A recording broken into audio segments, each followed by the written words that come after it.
High guys, welcome to PRC foundation. How are you?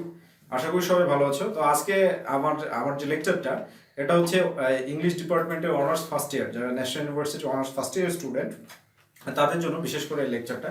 আর এই লেকচারটা হচ্ছে shall I compare thee to a summer's day or sonnet 18, এই কবিতা নিয়ে আজকে আমি কথা বলবো, ঠিক আছে?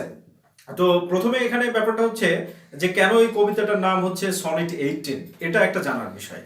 তো সনেট 18 এই কবিতাটায় আসলে উইলিয়াম শেক্সপিয়ার তার জীবনে 154টা সনেট লিখেছিল ধারাবাহিকভাবে, 1 2 3 4 5 এইভাবে 154টা সনেট লিখেছিল। এবং এই 154টা সনেটের মধ্যে এই shall I compare thee to a summer's day এই কবিতাটার সিরিয়াল নাম্বার হচ্ছে 18 নম্বরে, এই জন্য এর নামটা হচ্ছে সনেট 18। তো এখানে উইলিয়াম শেক্সপিয়ার এই কবিতাটায় কি করছে, তার বন্ধুর যে সৌন্দর্য সেটাকে বর্ণনা করেছে, যে তার বন্ধুর সৌন্দর্য প্রকৃতির সৌন্দর্যের চাইতে অনেক বেশি এভারলাস্টিং। তো এখানে প্রশ্ন হচ্ছে উইলিয়াম শেক্সপিয়ারের এই বন্ধুটাকে, উইলিয়াম শেক্সপিয়ারের এই বন্ধু নিয়ে ব্যাপক কন্ট্রোভার্সি আছে। তবে অধিকাংশ ক্রিটিকদের মতে উইলিয়াম শেক্সপিয়ারের এই বন্ধুটা হচ্ছে থার্ড আর্ল অফ, যেটা দেখানো হয়েছে যে, তো থার্ড আর্ল অফ যেটা সেটা হচ্ছে সাউথ হ্যাম্পটন। আর এই যে তার এই আর্ল, তৃতীয় নাম্বার যে আর্ল ছিল সাউথ হ্যাম্পটনের, এর নাম হচ্ছে হেনরি রায়টসলি। এই বন্ধুর সে সুনাম করেছেন, হেনরি রায়টসলি তার সুনাম করেছেন এই কবিতাটাই। তো আমাদের জানা দরকার আসলে সনেট কি। সনেট হচ্ছে 14 লাইন বিশিষ্ট একটা কবিতা যেখানে আয়াম্বিক পেন্টামিটারের ব্যবহার থাকে। এই যে আয়াম্বিক পেন্টামিটার বা লিটারারি টার্ম যেগুলো আছে, এগুলোর জন্য আমাদের একটা ভিডিও থাকবে, ওটা দেখে নিও, চ্যালেঞ্জ সব কিছু ক্লিয়ার হয়ে যাবে, ঠিক আছে? তো পরবর্তীতে আমরা এটা নিয়ে আলোচনা করবো আর কি, ঠিক আছে? বা তোমরা এটা ভিডিওটা দেখলে সব কিছু ক্লিয়ার হয়ে যাবে। তো সনেট 18-এ উইলিয়াম শেক্সপিয়ারের যে সনেট ট্র্যাডিশন, সেই ট্র্যাডিশনটা হচ্ছে এরকম, রাইম স্কিমটা হচ্ছে AB AB CD CD EF EF GG. অর্থাৎ শেক্সপিয়ার তার সনেট লেখার জন্য যেটা ব্যবহার করছে 3টা কোয়াট্রেন আর একটা কাপলেট। 3টা কোয়াট্রেনের মধ্যে তার ফার্স্ট 2টা কোয়াট্রেনকে অক্টেভ গণনা করা হয়, আর শেষের কোয়াট্রেন এবং কাপলেটটাকে সেস্টেট বলা হয়। অর্থাৎ একটা সনেটে 2টা পার্ট থাকে, অক্টেভ এন্ড সেস্টেট। অক্টেভ মানে হচ্ছে প্রথম 8 লাইন। প্রথম 8 লাইনে যেটা করা হয় সেটা হচ্ছে যে বিষয়টা নিয়ে আলোচনা করতে যাওয়া হচ্ছে সেই বিষয়টাকে পরিচয় করিয়ে দেওয়া হয়। আর ওই শেষের 6 লাইনে যেটা করা হয় সেটা কি, যে এই বিষয়টা সম্পর্কে বা ওই বিষয়টার উপরে সিদ্ধান্ত দেওয়া হয়। তো উইলিয়াম শেক্সপিয়ার তার অক্টেভ এবং সেস্টেটের ব্যবহারে কোয়াট্রেনের ব্যবহার করেছেন। তো কোয়াট্রেন বলতে আমরা কি বুঝি? কোয়াট্রেন বলতে বোঝানো হচ্ছে 4 লাইন বিশিষ্ট স্ট্যাঞ্জা, যেটার প্রথম লাইনের সাথে তৃতীয় লাইন এবং দ্বিতীয় লাইনের সাথে চতুর্থ লাইনের রাইম স্কিম হবে, অর্থাৎ একই রকম সাউন্ড সিস্টেম থাকবে। আর কাপলেট মানে হচ্ছে 2টা লাইনের শেষের সাউন্ড সিস্টেমটা একই রকম থাকবে, that means rhyming together.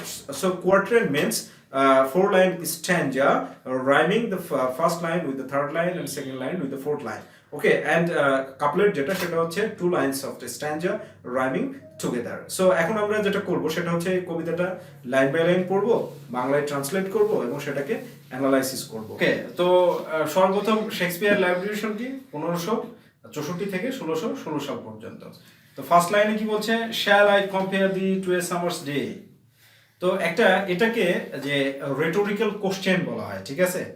Rhetorical কোশ্চেনের মাধ্যমে কবিতাটা শুরু হচ্ছে। রেটোরিক্যাল কোশ্চেন যেটা সেটা হচ্ছে কি, সেটা হচ্ছে এইটা যে অ্যাকচুয়ালি এখানে বিষয়টা হচ্ছে যে পূর্ণ অ্যান্সার না দেওয়াটাকে রেটোরিক্যাল কোশ্চেন বলা হয়।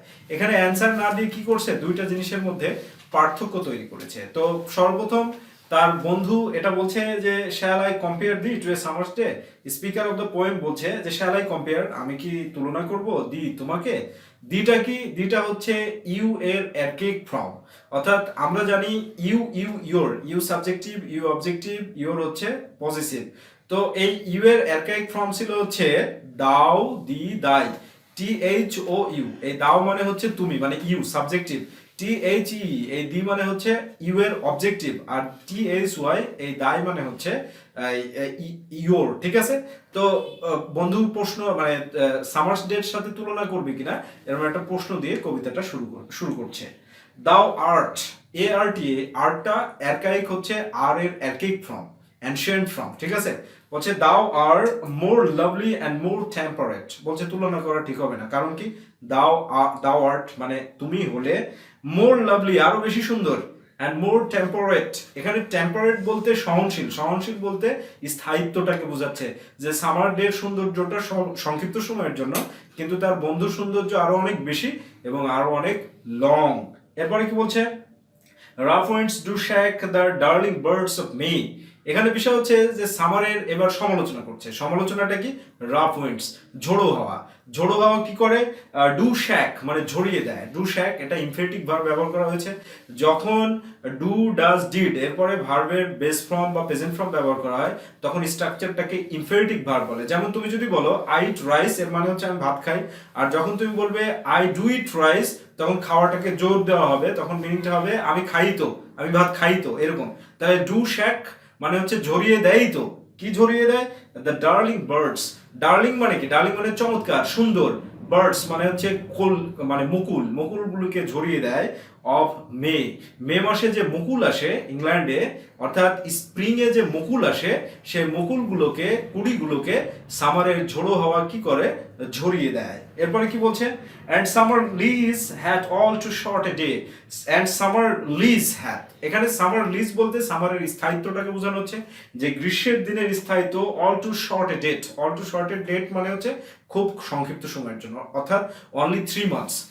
সামারের যে সৌন্দর্য এটা মাত্র কয় মাসের জন্য, অনলি 3 মান্থস। কিন্তু 3 মান্থস তো তার বন্ধুর সৌন্দর্য না, তার বন্ধুর সৌন্দর্যটা হচ্ছে আরো বেশি, আরো বেশি। আসলে এই কবিতাটা কেন লেখা হয়েছে এটা একটা ইম্পর্টেন্ট ব্যাপার। এই কবিতার মধ্যে কিন্তু একটা পলিটিক্যাল সেন্স আছে, কারণ একজন সম্ভ্রান্ত ব্যক্তির প্রশংসা করছে, ঠিক আছে। প্রত্যেকটা যুগেই যারা রাইটার, যারা লেখক, তারা কি করছে, যেদিকে ছাতা পানি পানি পড়ে সেই দিকে ছাতা ধরে।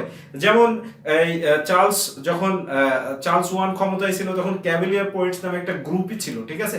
তো এখানে এই প্লেন কবিতার মাধ্যমে কিন্তু একটা পলিটিক্যাল সেন্সও আসে, ঠিক আছে। এটা হচ্ছে বিষয়।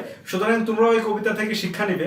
শিক্ষাটাতে এইটা যে সরকারের অযথা সমালোচনা করে নিজের পিছনে কোনো ওই যে কি বলে ওটা নেওয়া দরকার নেই, ঠিক আছে। এরকম কিন্তু বিষয় শিক্ষা, ইংলিশ ডিপার্টমেন্টের স্টুডেন্টকে ক্রিটিক্যাল হতে হবে। উইলিয়াম শেক্সপিয়ার এমনি লিখেনি, মানব সমাজকে কিন্তু একটা মেসেজও দিয়েছে, ঠিক আছে, যে তার বন্ধুর সৌন্দর্যটাই বেশি temporary. Sometime too hot the eye of heaven shines. Sometime too hot মানে অনেক বেশি গরম।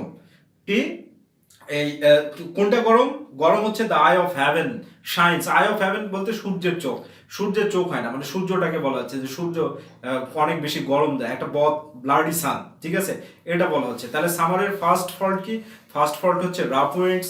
সেকেন্ড ফল্ট কি, সেকেন্ড ফল্ট হচ্ছে এক্সেসিভ হট, চরম পরিমাণে গরম। কিন্তু তার বন্ধুর সৌন্দর্যের মধ্যে এগুলো নাই। পরবর্তী আমরা এগুলো পাবো। And often is gold complexion dimmed. এখানে বলছে অ্যান্ড অফেন এবং প্রায়, is is gold complexion. Gold complexion মানে হচ্ছে সোনালী রশ্মি যেটা বা রশ্মি, সেগুলো ডিমড। অর্থাৎ এই ফ্রেজটা দ্বারা গোল্ড কমপ্লিকশন ডিমড, এটা দ্বারা গ্রীষ্মকালে আলো ছায়ার যে খেলা সেটাকে বোঝানো হয়েছে, ঠিক আছে। গ্রীষ্মকালে দেখবে সূর্য অনেক উত্তপ্ত, আবার ছায়া ধাওয়া করে আলো ছায়ার যে খেলা, এটা একটা যদিও প্রাকৃতিক সৌন্দর্য, তারপর এটা সামারের একটা ফল্ট। এটা এখানে শেক্সপিয়ার বলছে। And every fair from fair sometime declines, এবং প্রত্যেকটা সৌন্দর্যই ধ্বংস হয়ে যায়। সামারের প্রত্যেকটা সৌন্দর্যই ঋতু। এখানে এটা দ্বারা সিনেকডকি বোঝানো হয়েছে। সিনেকডকি বলতে কি, সিনেকডকি হচ্ছে যে প্রত্যেকটা মানে একটা দ্বারা সবগুলোকে বোঝানো অথবা সবগুলো দ্বারা একটাকে বোঝানো। আর উইলিয়াম শেক্সপিয়ার এটা বলছে change is the law of nature, অর্থাৎ পরিবর্তনই প্রকৃতির ধর্ম।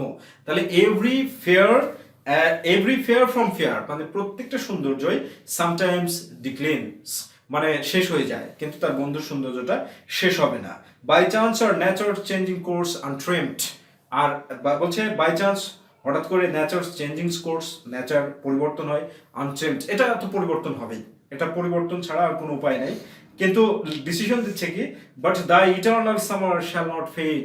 দ্য ইটার্নাল সামার অর্থাৎ তোমার যে ইটার্নাল মানে কি, চিরস্থায়ী, সামার মানে সৌন্দর্য। তাহলে এখানে একটা পয়েন্ট আসছে, সেটা হচ্ছে summer is the symbol of beauty, youth and happiness. তাহলে সামারকে কি বলা হচ্ছে, লিটারেচারে এই বিষয়গুলো মনে রাখতে হবে। সামার হচ্ছে সিম্বল অফ ইয়থ, স্প্রিং হচ্ছে সিম্বল অফ হ্যাপিনেস, উইন্টার হচ্ছে symbol of sorrow, bad situation. এবং কালারের দিকে তুমি যদি যাও, white is the symbol of purification, ইয়েলোর দিকে যদি যাও, গ্রিনের দিকে যদি যাও, সবগুলোরই একটা সিম্বলিক মিনিং এখানে পাওয়া যাবে।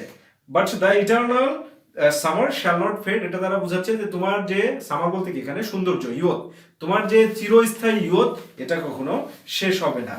nor lose possession of that fair the west, nor lose possession, আর যেটা তুমি অর্জন করেছো সেটা কি হবে না, of that fair the West, তুমি যে সৌন্দর্যটা অর্জন করেছো সেই সৌন্দর্যটা কখনো শেষ হবার নয়, এটা থেকেই যাবে, সারা জীবন থেকেই যাবে।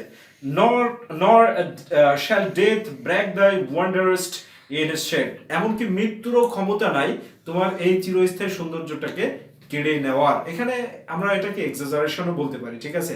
আসলে মৃত্যু তো সবকিছুরই শেষ করে, কিন্তু উইলিয়াম শেক্সপিয়ার তার বন্ধুকে এতই প্রশংসা করেছে, সে বলছে মৃত্যুরও ক্ষমতা নেই। এটার পিছনে কারণ আছে, কারণ শেক্সপিয়ার মরছে 400 বছর আগে, তার বন্ধু সমসাময়িক সময়ে মরছে, কিন্তু আজকের দিনে যে আমরা যে কবিতাটা পড়ছি, তাহলে তার বন্ধুর সৌন্দর্য নিয়েই তো কথা বলছি।